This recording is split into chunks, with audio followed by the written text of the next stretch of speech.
The one portion of the Excel ribbon system that is unique and different is the File tab, which actually leads us into what we call the Backstage view. As I click File, recognize we're in a completely different screen, and the primary purpose of the Backstage view is to allow us to handle the opening and closing and saving of files. If we want to create a brand new file, we can click New. Many times we want to create a file based on one of the many templates that's built in.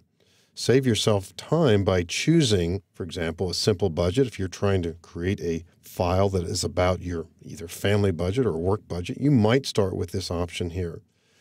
If you simply want to create a new file that's blank and you know what you're about to put into it, you'll choose Blank Workbook. A shortcut for doing this is Control-N, and you'll bypass that entire menu. Hold down Control, press the letter N, and that's a whole new workbook. It's called Book 2. But we do have to go back to the File tab at different times as we save information after we made changes to a workbook. And from time to time, you will want to choose Save or Save As. In all these different variations here, you can choose different locations. Maybe you're saving information on this computer, that computer. You might be using a flash drive. All these various options related to opening and closing and saving files are located here in the Backstage view. Recognize also that we have print options here as well. This leads us into a whole series of choices here, some of which we'll cover in later movies.